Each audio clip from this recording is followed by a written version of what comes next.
Having completed our tour of the seven congregations to which the revelation was addressed, we now turn our attention to the more spectacular visions for which the revelation is known for. As I said earlier, the context that works best for reading Revelation is the context in which it was probably read by the early church, and that is in the midst of worship. However, we must be cautious. As I reread and walked my way through those seven congregations, I realized none of them were great cathedrals.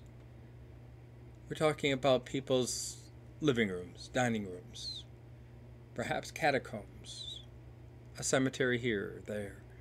This is where worship was happening in those early days.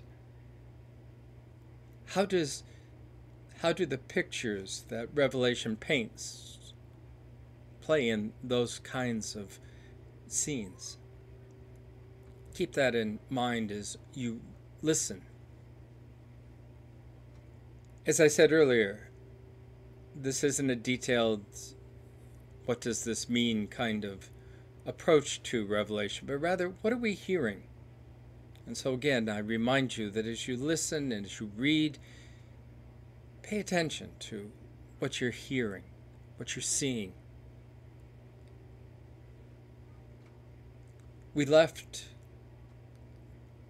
the church in Laodicea with Jesus knocking on the door, inviting those to come to the banquet, the feast that he was about to set.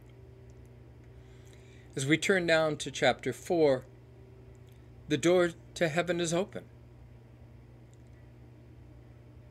And we are invited with John into it, to the meal, to the holy presence,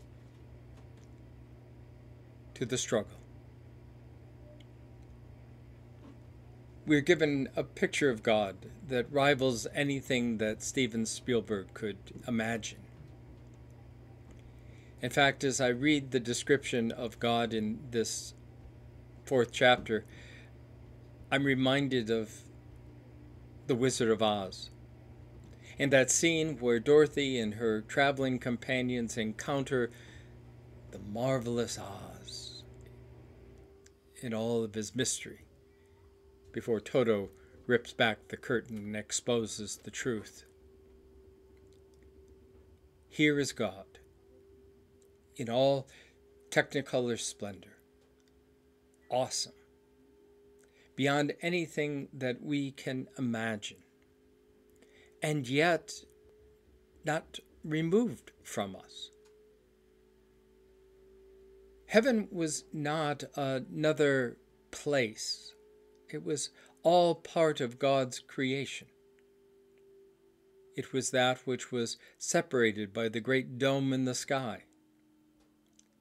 But it was one creation. God is not a distant God, but a God that is immanent and invites us into that sacred presence. We find seated around the throne of God 24 elders, and speculation has been made over the centuries as to who these 24 are, and it really doesn't matter. There's seen to be a contrast in these days of Roman authority.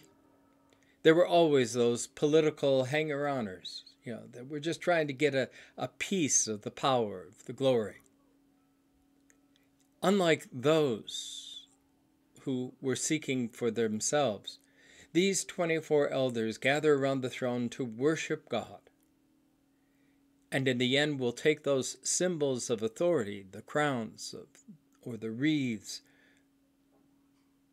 that others were given, and lay them before the throne in a sense of homage, in a sense of worship. Remembering back to those communities that we've just been through, those congregations,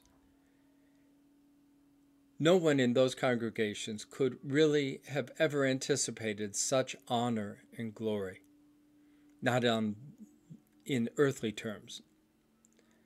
But here God has invited them to sit around the throne and to join in heavenly worship. We're encountered by four creatures. It is very clear in the tradition of the church, these four are the gospel writers. And they circle around the throne, telling the story of Jesus again and again and again. And wherever we come encounter with that story, we come in contact, and we encounter God's self there in our midst, in all his glory, in word, in story, in presence. They lift up for us that heavenly song, a song that we first heard in Isaiah when Isaiah encounters the glory of God in the temple, and one that we continue to sing even to this day as we gather around the table. Holy, holy, holy are you, O Lord God Almighty. A song that pays honor, a song of awe and power and might,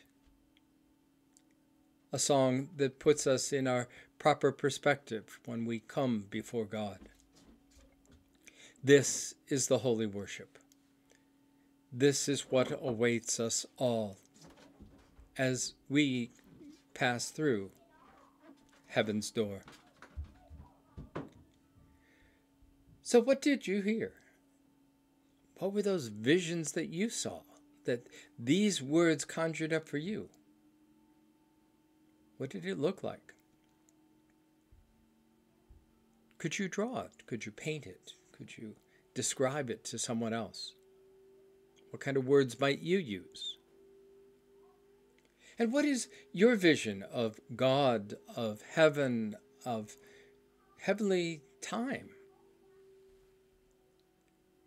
And how does this picture shape that or confront it? And where is it in our lives that we seek power and yet find ourselves at times powerless?